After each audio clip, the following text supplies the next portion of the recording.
الحمدللہ رب العالمین والصلاة والسلام علی خاتم النبیین اما بعد فاعوذ باللہ من الشیطان الرجیم بسم اللہ الرحمن الرحیم۔ پڑھیے الصلاة والسلام علیک یا رسول اللہ وعلی آلک واصحابک یا حبیب اللہ۔ الصلاۃ والسلام علیک یا نبی اللہ وعلی آلک واصحابک یا نور اللہ۔ درود پاک پڑھنے کے بے شمار فضائل و برکات ہیں۔ آج ایک بڑی کمال کی حدیث اور ایک بہت زبردست کانسیپٹ اس حدیث سے ہمیں سیکھنے کو ملے گا۔ رسول پاک علیہ الصلوۃ والسلام کا فرمان عالی شان ہے، لا تصلوا علی الصلاۃ البتراء۔ آقا فرماتے ہیں کہ مجھ پر ادھورا درود مت پڑھا کرو۔ یا رسول اللہ ادھورا درود کیا ہے؟ ارشاد فرمایا، قال تقولون اللہم صل علی محمد وتمسکون بل قولوا اللہم صل علی محمد وعلی آل محمد۔ آقا علیہ السلام نے فرمایا کہ تم اللہم صلی علی محمد تک پڑھ کر رک جاؤ، یہ ادھورا درود ہے، یعنی حدیث کا مضمون ہے۔ اس کی بجائے یوں پڑھو، اللہم صلی علی محمد وعلی آل محمد۔ سبحان اللہ، یعنی نبی پاک علیہ الصلوۃ والسلام کی آل پر، سبحان اللہ، آپ کے اصحاب پر یہ درود پڑھنا بہت بڑی سعادت کی بات ہے۔ علماء کرام فرماتے ہیں آل و اصحاب پر درود بھیجنا بارگاہ رسالت میں قبولیت کا وسیلہ ہے، اور رسول اکرم نور مجسم صلی اللہ علیہ وسلم کے حضور درود و سلام عرض کرنا بارگاہ الہی میں قبولیت کا وسیلہ ہے۔ تو درود پاک پڑھنا ہے، اور انشاءاللہ نبی پاک کی آل پر بھی درود پڑھنا ہے، اصحاب پر بھی درود پڑھیں تاکہ اور برکتیں ہمیں نصیب ہوں۔ ہاں، ایک شرعی مسئلہ یاد رکھیے گا کہ فرشتوں اور نبیوں کے علاوہ کسی پر بھی مستقل درود پڑھنا جائز نہیں، ٹھیک ہے؟ فتاوی رضویہ میں ہے کہ اہل بیت اطہار، صحابہ کرام، اولیاء کرام وغیرہ پر اگر درود بھیجنا ہو تو اس کا طریقہ یہ ہے کہ پہلے نبی پاک علیہ السلام پر درود بھیجیں، پھر آپ علیہ الصلوۃ والسلام کے تابع رکھ کر چاہے اہل بیت یا صحابہ یا اولیاء وغیرہ سب کا ذکر کر سکتے ہیں۔ مثلا اللہم صلی علی محمد وعلی آلہ واصحابہ واولیاء ملتہ اجمعین، یعنی پہلے درود نبی پاک پر بھیجنا ہے، اس کے تابع رکھ کر، جیسے ہم نے بیان سے پہلے ہم کیا ہمیشہ درود پاک پڑھتے ہیں، الصلاۃ والسلام علیک یا رسول اللہ، نبی پاک پر درود بھیجا، وعلی آلک واصحابک یا حبیب اللہ۔ تو کیا ہوا؟ پیارے آقا پر بھی درود ہو گیا، آپ کی آل پر بھی درود ہو گیا، آپ کے اصحاب پر بھی درود ہو گیا۔ تو ہمیشہ اپنی زندگی میں یہ عادت بنائیں کہ نبی پاک کی آل کا ذکر بار بار ہوتا رہے، صحابہ کرام کا ذکر ہوتا رہے۔ سبحان اللہ، شاعر کہتے ہیں نا، یا نبی تم پہ بار بار سلام، بے عدد اور بے شمار سلام، عزت اہل بیت پر صلوات، ہدیہ روح چار یار سلام، صلو علی الحبیب صلی اللہ تعالی علی محمد صلی اللہ علیہ وسلم۔ اللہ کریم قرآن مجید میں ارشاد فرماتا ہے، قل لا اسألکم علیہ اجرا الا المودۃ فی القربى ومن یقترف حسنۃ نزد لہ فیہا حسنا ان اللہ غفور شکور۔ پارہ 25 ہے، سورہ شورى ہے، اور آیت نمبر 23 نمبر آیت ہے۔ ترجمہ، آسان ترجمہ قرآن کنز العرفان، تم فرماؤ میں اس پر تم سے کوئی معاوضہ طلب نہیں کرتا مگر قرابت کی محبت، اور جو نیک کام کرے ہم اس کے لیے اس میں اور خوبی بڑھا دیں گے، بے شک اللہ بخشنے والا قدر فرمانے والا ہے۔ سبحان اللہ۔ تو اب یہ آیت ہمیں کیا درس دے رہی ہے؟ محرم الحرام پہلے یاد رہے، جیسے میں نے عرض کیا کہ اسلامی سال کا پہلا مہینہ ہے، اور اس مقدس مہینے کو شہر اللہ، اللہ پاک کا مہینہ بھی کہتے ہیں، یہ بھی یاد رکھیے گا، اور اس کا یہ نام حدیث پاک میں ارشاد ہوا۔ چنانچہ ایک مرتبہ ایک شخص بارگاہ رسالت صلی اللہ علیہ وسلم میں حاضر ہوا، عرض کیا، یا رسول اللہ صلی اللہ تعالی علیہ وسلم، رمضان کے علاوہ میں کس مہینے میں روزے رکھوں؟ فرمایا اگر رمضان کے فرض روزوں کے علاوہ نفل روزے رکھنا چاہتے ہو تو محرم الحرام میں رکھو کہ یہ اللہ پاک کا مہینہ ہے۔ حضرت ابو عثمان نہدی رحمۃ اللہ تعالی فرماتے ہیں صحابہ کرام 3 عشروں کی بڑی تعظیم کرتے تھے۔ عشرہ کہتے ہیں 10 کو، 10 دنوں کی جو عشرہ ہوتا ہے اس میں 3 عشروں کی صحابہ کرام بڑی تعظیم کرتے تھے۔ نمبر 1 ماہ رمضان کا آخری عشرہ جو ہم ماشاءاللہ لوگ اعتکاف بھی کرتے ہیں جس میں لیلۃ القدر بھی ہے۔ نمبر 2 ذوالحجہ کا جو پہلی سے 10 ذوالحجہ، اور نمبر 3 محرم الحرام کا پہلا عشرہ، یعنی جو پہلے 10 دن ہیں محرم الحرام کے، اس کا صحابہ کرام بڑا ادب کیا کرتے، بڑی تعظیم کرتے۔ اللہ کرے کہ ہم بھی خوب ان 30 دنوں، یہ ٹوٹل 30 بنتے ہیں، 10 10 10 3 عشرے، ہم ان کا احترام کریں، نیک کام کریں، علم دین سیکھیں، خصوصیت کے ساتھ ان میں گناہوں سے بچیں۔ اللہ کرے کہ نفل روزے رکھیں، نفل عبادت کریں۔ اللہ پاک ہمیں یہ دن جو ہے خوب عبادت میں گزارنے کی توفیق عطا فرمائے۔ اگر پورے 10 دن روزہ نہ رکھ سکیں تو کم از کم عاشورہ کا روزہ ضرور رکھیں، اور اس کے ساتھ ایک دن ملا لیں، یا تو 9 محرم یا 11 محرم۔ اب آتے ہیں آیت کی طرف۔ سورہ شورى کی جو آیت تلاوت کی تو اس کے بارے میں کیا ارشاد ہوتا ہے؟ معاملہ یہ تھا کہ جب نبی پاک علیہ الصلوۃ والسلام مکہ پاک سے مدینہ طیبہ ہجرت کر کے جب تشریف لائے تو انصار صحابہ کون تھے؟ چلے یہ بھی سمجھ لیں، مہاجرین و انصار کئی بار آپ نے سنا ہوگا۔ مہاجرین کہتے ہیں جو مکے سے مدینے گئے تھے، اپنا سب کچھ چھوڑ کر گئے تھے، اور انصار وہ تھے جو مدینے میں آلریڈی رہتے تھے، جنہوں نے ان کو ویلکم کیا تھا۔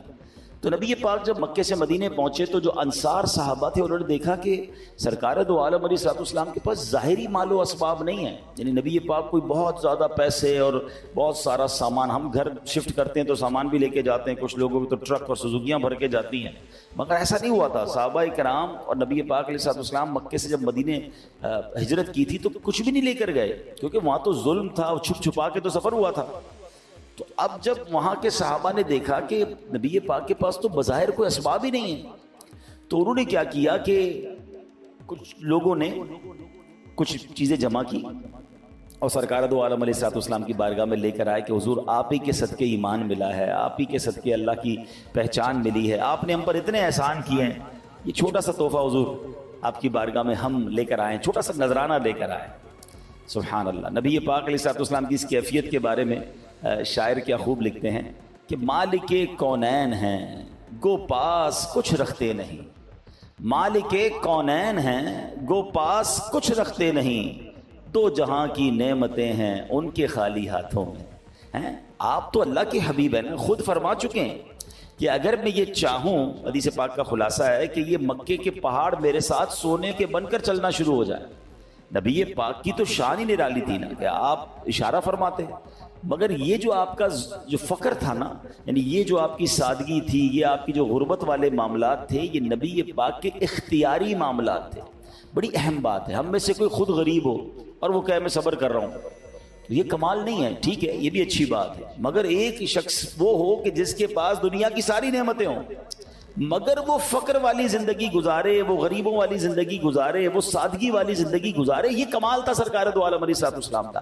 اچھا، اس پر بھی علماء نے بڑی ڈیبیٹ کی ہے، سرکار دو عالم صلی اللہ تعالی علیہ وسلم نے یہ فقر کیوں اختیار کیا، یہ عاجزی اور یہ سادگی کا انداز کیوں تھا؟ اللہ اکبر۔ سچی بات پتہ ہے کہ علماء کہتے ہیں اس میں بھی غریب امتیوں کا خیال تھا۔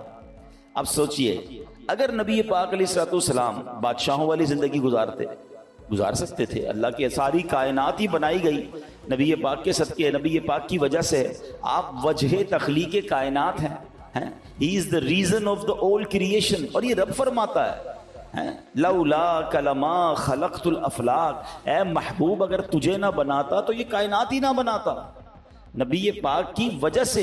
سبحان اللہ۔ یہ جو ہم پڑھتے ہیں نا نعت شریف کے شعر کہ زمین و زمان تمہارے لیے، مکین و مکان تمہارے لیے، چنین و چنا تمہارے لیے، بنے دو جہاں تمہارے لیے، بدن میں ہے جان تمہارے لیے، دہن میں زبان تمہارے لیے، ہم آئے یہاں تمہارے لیے، اٹھے بھی وہاں تمہارے لیے۔ تو یہ کائنات بنی نبی پاک علیہ الصلوۃ والسلام کے صدقے۔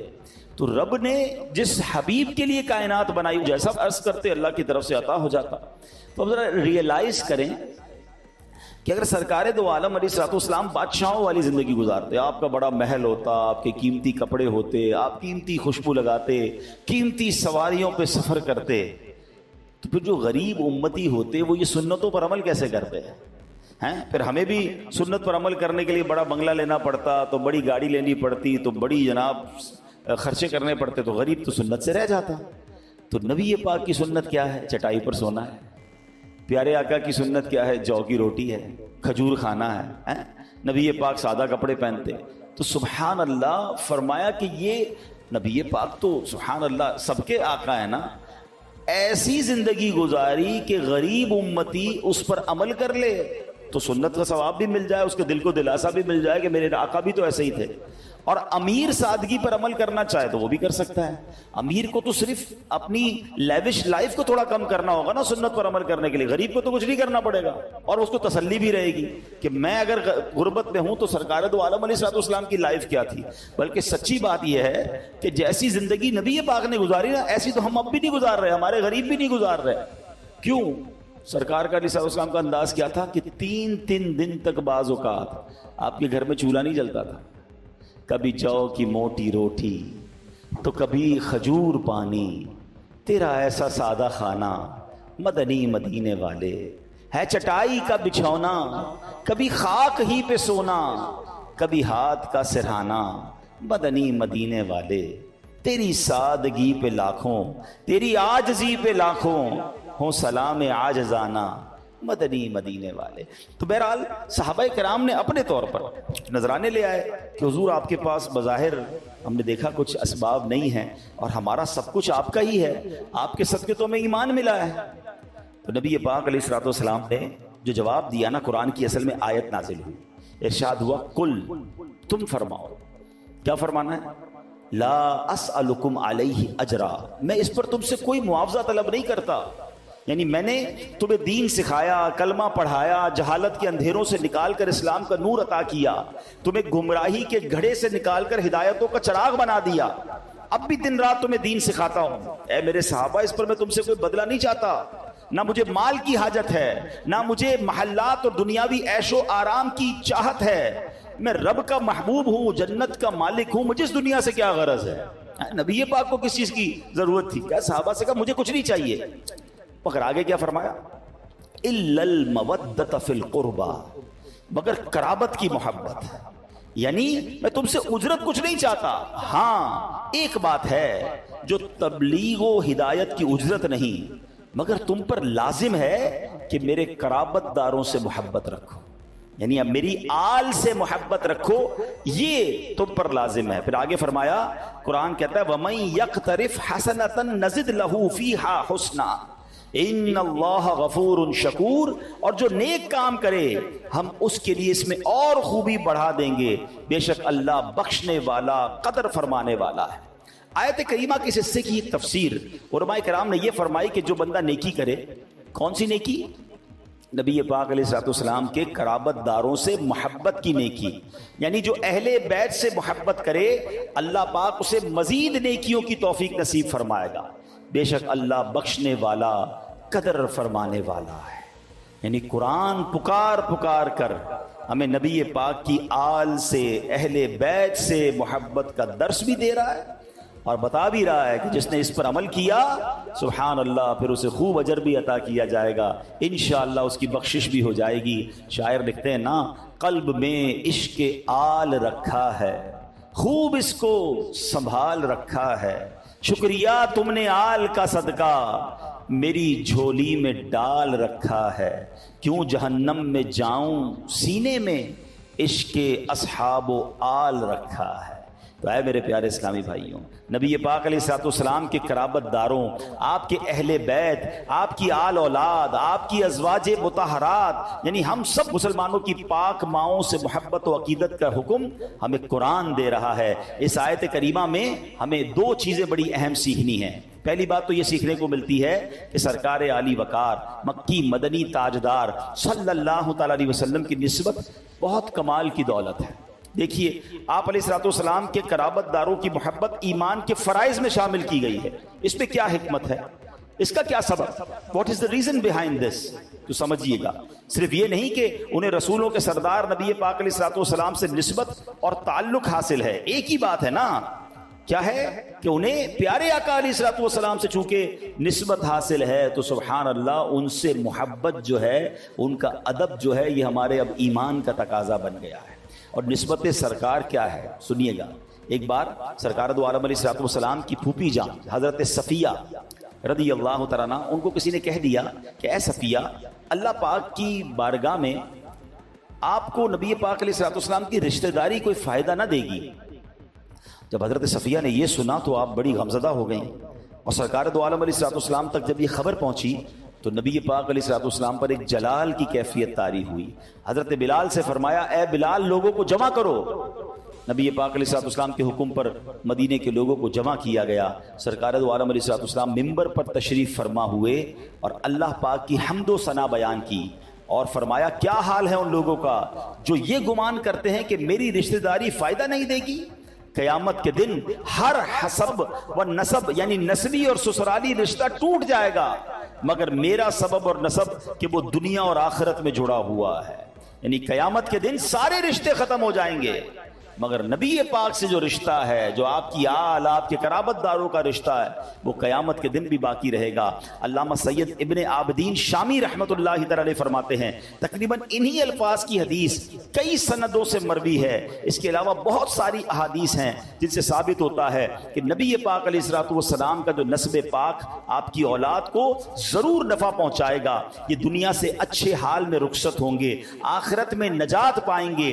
بے شک آپ علیہ الصلوۃ والسلام کی اولاد اطہار دنیا اور آخرت میں بڑی سعادت مند ہے۔ سبحان اللہ، ذرا غور کیجئے کہ یہ کیسا رشتہ ہے کہ جب مرد اور عورت کا انتقال ہو جائے وہ مرد کے لیے اب غیر ہو جاتی ہے، اب اس کا اس سے کوئی تعلق نہیں رہتا ہے، رشتے ختم ہو جاتے ہیں، باپ بیٹا بھی قیامت کے دن ایک دوسرے کو نہیں پہچانیں گے، مگر سبحان اللہ قربان جائیے اہل بیت کی شان پر کہ ان کا پاکیزہ نسب وہ مبارک اور مضبوط رسی ہے جس نے کبھی نہیں ٹوٹنا ہے۔ یہ نسب دنیا میں بھی قائم ہے، قبر میں بھی قائم ہوگا، حشر میں، میزان پر، پول صراط پر، ہر جگہ انشاءاللہ یہ کام آئے گا۔ تو اے میرے پیارے اسلامی بھائیوں، یقیناً نبی پاک کی اہل بیت جو اس زمانے میں تھی اور اس کے بعد آج بھی جو سید صاحبان ہیں، ہمیں ان سے بھی محبت سے پیش آنا ہے، ان کا بھی ادب کرنا ہے، ان کی رگوں میں بھی نبی پاک علیہ الصلوۃ والسلام کا خون دوڑ رہا ہے۔ سبحان اللہ، ہم جو غیر سید ہیں،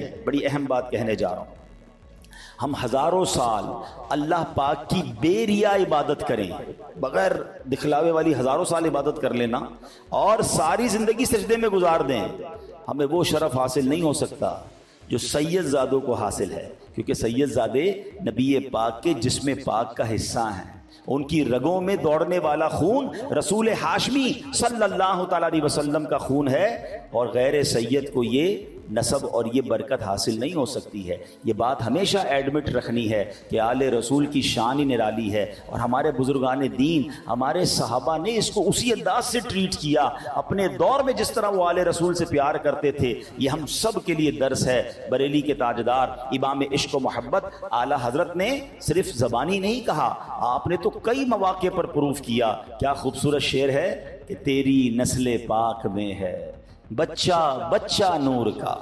تیری نسل پاک میں ہے بچہ بچہ نور کا، تیری نسل پاک میں ہے بچہ بچہ نور کا، تو ہے عین نور تیرا سب گھرانہ نور کا۔ تو یہ بات ہمیں ذہن میں رکھنی ہے۔ اب ایک اور بات ہم نے سمجھنی ہے کہ سید زادے ان کے جو ڈفرنس ہے نا، ہو سکتا ہے ابھی بھی کسی کے ذہن میں نہ آتا ہو کہ یار یہ کیسے ہو سکتا ہے کہ ہم نمازی بھی ہوں، ہم عبادت گزار بھی ہوں، ہم سید زادے پھر بھی ہم سے افضل ہیں۔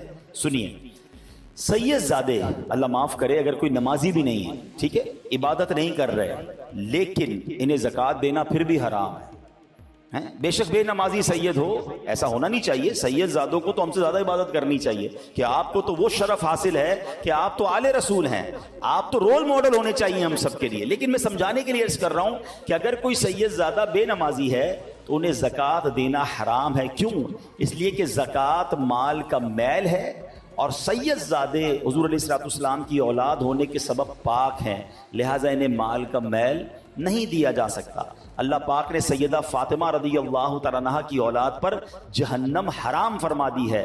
قیامت کے دن سب سے پہلے ان کی شفاعت کی جائے گی. یہ پاک لوگ اہل زمین کے لیے امان ہیں. یاد رکھیے گا، جب تک آل رسول سید زادے اس زمین پر موجود ہیں قیامت نہیں آئے گی، کیونکہ قیامت بدترین لوگوں پر آئے گی، اور سادات کرام یہ پاک ترین لوگ ہیں. علامہ محمود آلوسی رحمۃ اللہ تعالی علیہ نے بہت پیاری بات لکھی. آپ فرماتے ہیں ہم عام لوگ جو سید نہیں ہیں جو بھی نیک کام کریں تو ضروری نہیں کہ اللہ کی بارگاہ میں قبول ہوں کہ نہیں، ہو سکتا ہے رد بھی کیے جائیں، مگر اہل بیت کی شان یہ ہے، یہ سید زادوں کی خصوصیت ہے، یہ جو بھی نیک کام کریں، نماز پڑھیں، روزے رکھیں، صدقہ و خیرات کریں، ان کے یہ نیک اعمال رد نہیں ہوتے، رب کے حضور قبول ہی قبول ہوتے ہیں. یہ سب چیزوں کی وجہ کیا ہے؟ کہ وہ نسبت ہے جو رسول پاک علیہ الصلوۃ والسلام سے انہیں حاصل ہے. قرآن میں کیا کہا رب نے؟ الا المودۃ فی القربى ومن یقترف حسنۃ نزد لہ فیہا حسنا، مگر قرابت کی محبت اور جو نیک کام کرے ہم اس کے لیے اس میں اور خوبی بڑھا دیں گے. یہ بھی نسبت محبوب کا فیضان ہے. اہل بیت کی محبت ضروری ہے. سادات کرام کا ادب و احترام ہم پر فرض ہے. اور کیوں فرض ہے؟ صرف اس لیے کہ ہمارے آقا علیہ الصلوۃ والسلام کی یہ آل اولاد ہیں.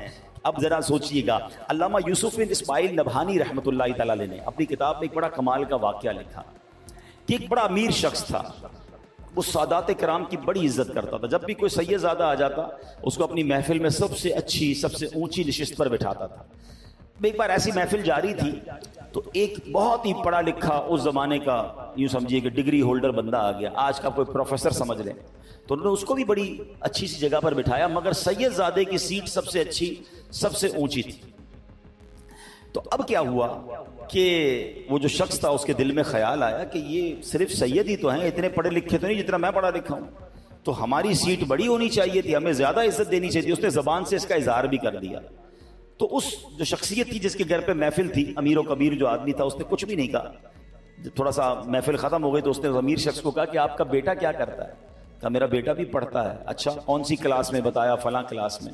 تو کہا ایسا کرے نا کہ اس کو اتنا پڑھا دیں کہ وہ بھی سید بن جائے، ہیں وہ بھی آل رسول بن جائے. تو کہہ رہا یہ کیسے ہو سکتا ہے؟ یہ تو اللہ کی طرف سے ہوتا ہے، ہمارے ہاتھ میں تھوڑی کہ ہم کسی ڈگری کے ذریعے سید بن جائیں. تو فرمایا یہی میں بتانا چاہ رہا تھا کہ آپ پڑھے لکھے ضرور ہوں گے، مگر آل رسول جو ہوتا ہے نا وہ اللہ ہی کی طرف سے ہوتا ہے، اور اس کا مرتبہ یہ قدرتی طور پہ اس کو عطا ہوا ہے. تو سبحان اللہ، یہ کسی کتابیں پڑھنے یا عبادتیں کرنے سے نہیں ملتا، یہ اللہ جسے چاہے نواز دیتا ہے. تو اس لیے ہم آل رسول کو کبھی بھی کسی اور کیٹیگری سے کمپیئر نہیں کر سکتے. تو بہرحال میرے پیارے اسلامی بھائیوں، یہ بات ہمیں سمجھ آ رہی ہے جو ہم نے قرآن کی آیت سے آج سیکھا کہ آل رسول سے محبت، اور یقیناً اس میں سب سے پہلے تو نبی پاک کے جو گھر والے ہیں جو پنجتن پاک ہیں. نبی پنجتن پاک کیا کہتے ہیں؟ 5 پاک تن. وہ کون ہیں؟ سرکار دو عالم علیہ السلام، حضرت مولا علی شیر خدا، بی بی فاطمہ خاتون جنت، امام حسن اور امام حسین رضوان اللہ تعالیٰ علیہ مجمعین. ان کی تو کیا شان ہے، یہ نبی پاک کے بہت سب سے کلوز جس کو آپ کہیے، اور یقیناً اس میں ازواج مطہرات بھی ہیں اور دیگر سرکار علیہ الصلوۃ والسلام کے گھر والے بھی ہیں. مگر ان 5 کے بارے میں سیدی اعلیٰ حضرت امام اہل سنت نے امام حسن، امام حسین اور بی بی فاطمہ کے بارے میں کیا خوبصورت شعر لکھا کہ آپ کہتے ہیں کیا بات رضا اس چمنستان کرم کی، ہیں اے رضا اس کرم والے باغ کی کیا شان ہے. اچھا باغ بھی کیوں فرمایا؟ کہ آپ کو پتہ ہے نبی پاک امام حسن اور حسین کے بارے میں کیا فرماتے تھے کہ حسن و حسین میرے 2 پھول ہیں. نبی پاک انہیں باقاعدہ پھولوں کی طرح سونگا بھی کرتے تھے، اسمیل کیا کرتے تھے. اور بی بی فاطمہ رضی اللہ تعالیٰ عنہ کو کیا کہا جاتا ہے؟ فاطمہ الزہرا. زہرا کسے کہتے ہیں؟ کلی کو. تو بی بی فاطمہ کیا ہو گئیں؟ کلی ہو گئیں. حسن حسین کیا ہو گئے؟ پھول ہو گئے. تو یہ تو پورا باغ ہے، اور یہ باغ بھی کرم والا باغ ہے. تو اعلیٰ حضرت کہتے ہیں کیا بات رضا اس چمنستان کرم کی، زہرا ہے کلی جس میں حسین اور حسن پھول. تو یہ ایسا خوبصورت باغ ہے اور اللہ ہمیں مرتے دم تک آل رسول اہل بیت اطہار کی سچی محبت نصیب فرمائے. سرکار دو عالم علیہ الصلوۃ والسلام ارشاد فرماتے ہیں لا یؤمن عبد حتی اکون احب الیہ من نفسہ. کوئی بندہ اس وقت تک مومن نہیں ہو سکتا جب تک میں اس کو اس کی جان سے زیادہ پیارا نہ ہو جاؤں. وتکون عطرتی احب الیہ من عطرتی, اور میری اولاد اس کو اپنی اولاد سے پیاری نہ ہو. وذاتی احب الیہ من ذاتہ, اور میری ذات اسے اپنی ذات سے بڑھ کر محبوب نہ ہو. ویکون اہلی احب الیہ من اہلہ, اور میرے اہل بیت اسے اپنے گھر والوں سے بڑھ کر پیارے اور محبوب نہ ہو. یعنی میرے اور آپ کے کامل مومن ہونے کی دلیل کیا ہے کہ میری ذات سے بڑھ کر, میرے تمام لوگوں سے بڑھ کر, میری جان سے بڑھ کر مجھے نبی پاک سے محبت ہو, اپنی اولاد سے زیادہ نبی پاک کی اولاد سے پیار ہو, اپنی ذات سے بڑھ کر سرکار کی ذات سے محبت ہو, اور فرمایا اپنے گھر والوں سے بڑھ کر نبی پاک کے گھر والوں سے محبت ہو. یہ میرے اور آپ کے ایمان کا تقاضا ہے.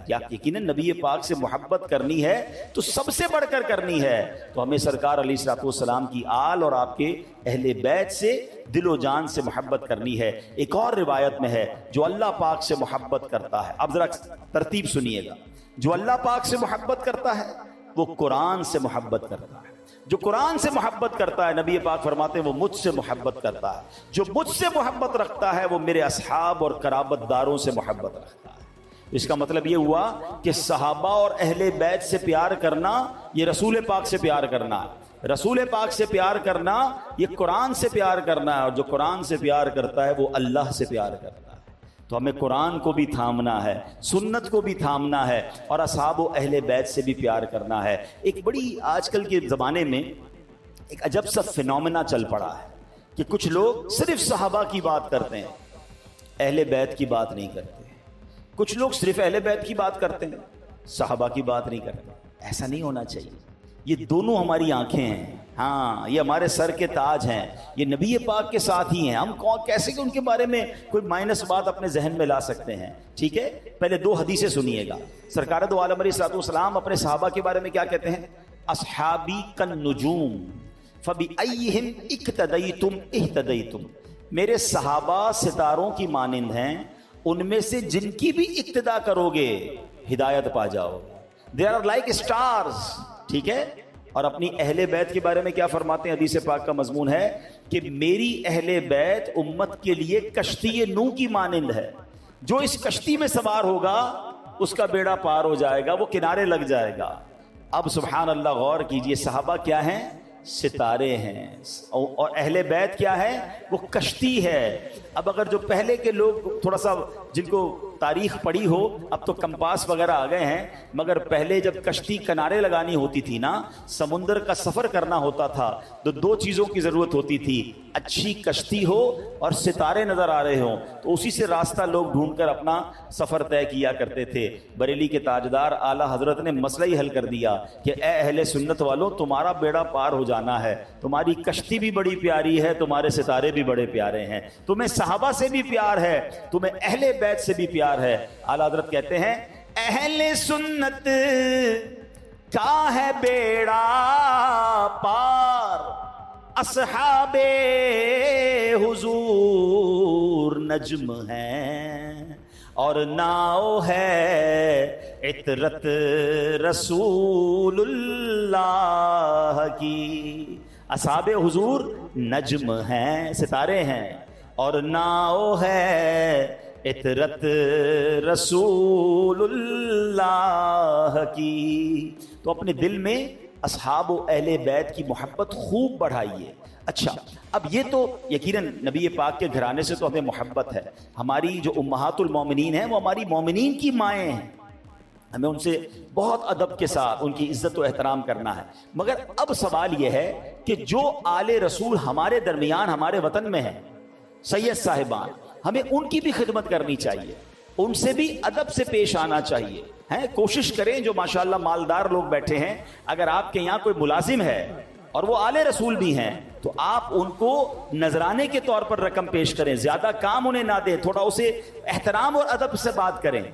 ہمیں نہیں پتا کہ اس کا مرتبہ کیا ہے. اور ایسا ہوا سیدی اعلیٰ حضرت امام اہل سنت کے بارے میں آتا ہے، اتنے بڑے مفتی ہیں کہ ایک بار آپ بچوں کو سبق پڑھا رہے تھے، سبق پڑھاتے پڑھاتے کھڑے ہو جاتے ادب سے، پھر بیٹھتے، پھر کھڑے ہو جاتے، پھر بیٹھتے، پھر کھڑے ہو جاتے. تو کسی نے کہا تھا تب کیوں کھڑے ہو جاتے ہیں؟ کہ برابر محلے میں ایک سید زادہ ہے، کھیلتے کھیلتے وہ میرے سامنے آ جاتا ہے تو میں ادب میں کھڑا ہو جاتا ہوں. وقت کے امام ہیں اور بچہ ہے سید زادہ، مگر اس کے ادب میں کھڑے ہو رہے ہیں.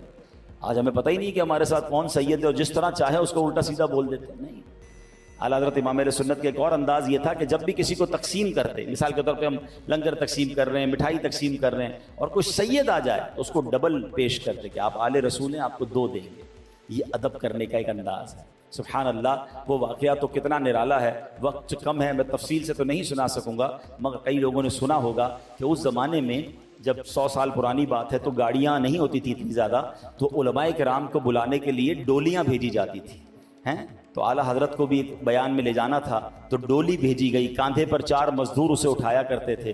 اعلیٰ حضرت جب ڈولی میں بیٹھتے ہیں تو سبحان اللہ عشق رسول کا عالم یہ تھا کہ آپ نے کہا ڈولی کو روکو، مجھے نبی پاک کی خوشبو آ رہی ہے.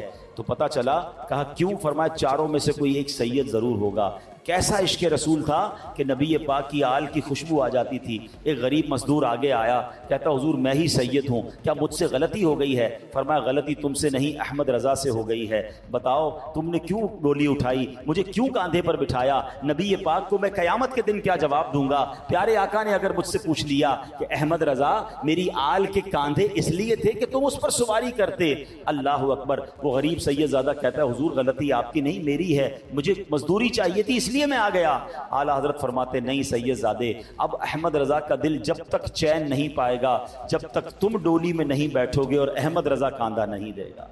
اس زمانے کے لوگوں نے دیکھا کہ کروڑوں رضویوں کے پیشوا، وقت کے امام بریلی کے روڈ پر مزدور شہزادے سید زادے کو ڈولی میں بٹھاتے ہیں اور آپ کاندھا دیتے ہیں. ایسے ہی زبانی نہیں کہتے تھے کہ کروں تیرے نام پہ جاں فدا، نہ بس ایک جاں 2 جہاں فدا، 2 جہاں سے بھی نہیں جی بھرا، کروں کیا کروڑوں جہاں نہیں. یہ لوگ عشق رسول کے پیکر تھے، مگر ہمیں بھی کچھ نہ کچھ حصہ اس میں ضرور ملانا چاہیے. ہمارے پیر و مرشد امیر اہل سنت نے بہت خوبصورت ایک فارمولہ دیا ہے کہ اگر ہم کوشش کر کے اپنی کمائی کا، اپنے پروفٹ کا کچھ حصہ سید صاحبان کے لیے رکھ لیں، یعنی لنگر نیاز ویسے بھی لوگ اللہ کی راہ میں خرچ کرتے ہیں، مگر ایک پورشن جو ہے، مثال دیتا ہوں، آپ اپنا جتنا بھی آپ کا پروفٹ ہے 1% یا 2% آل رسول کے لیے رکھ لیں. دیکھیں آل رسول کو اب زکوٰۃ بھی نہیں دے سکتے نا. اب ایسے کئی غریب سید زادے ہیں وہ بیچارے زکوٰۃ بھی نہیں لے سکتے، ان کی ویسے کوئی نفلی سے مدد بھی نہیں کرتا. لیکن اگر میرے کام میں، میری آمدنی میں سید زادوں کا حصہ ہوا، آپ یقین کریں، آپ دیکھیے گا آپ کے کام میں کیسی برکت آ جاتی ہے. ارے جس نبی کا صدقہ ہم کھا رہے ہیں، اگر ان کی اولاد کی ہم خدمت کریں گے تو انشاءاللہ اللہ کی طرف سے اور رحمتیں ہم پر نازل ہوں گی. تو بہرحال محرم الحرام کا مہینہ جہاں ہمیں بہت سارے درس دیتا ہے، وہاں اہل بیت سے محبت کا درس دیتا ہے، نبی پاک کے گھرانے کا محبت کا درس دیتا ہے، اور پھر آج کے دور میں جو سید صاحبان ہیں ان کے لیے بھی ہمیں درس دیتا ہے. ہاں سید وہی ہوگا جس کا عقیدہ اور ایمان درست ہوگا، جو صحابہ کرام کے بارے میں بھی درست عقیدہ رکھتا ہوگا. ہم اسی سید کو انشاءاللہ اس کی خدمت بڑی محبت کے ساتھ کریں. اور یہاں سید صاحبان بھی اگر مجھے سن رہے ہیں تو ہاتھ جوڑ کر آپ سے عرض ہے کہ آپ تو آل رسول ہیں، قرآن آپ کے فضائل بیان کر رہا ہے، تو ہمیں تو ایسا بننا چاہیے. وہ کہتے ہیں نا کہ میں ایسا بنوں کہ مجھے دیکھ کر لوگ میرے والد کے بارے میں کہیں کہ کیا تربیت کی ہے. تو آل رسول جو سید صاحبان ہیں، نمازوں کی پابندی ہو، عشق رسول کا پیکر آپ نظر آئیں، سنتوں کے پیکر نظر آئیں، تاکہ آپ کو دیکھ کر مزید لوگ انشاءاللہ سنتوں کی راہ پر چلنے والے بن جائیں. اللہ پاک ہمیں اہل بیت اطہار اور سید صاحبان آل رسول کا ادب نصیب فرمائے. آمین بجاہ النبی الامین صلی اللہ علیہ وسلم.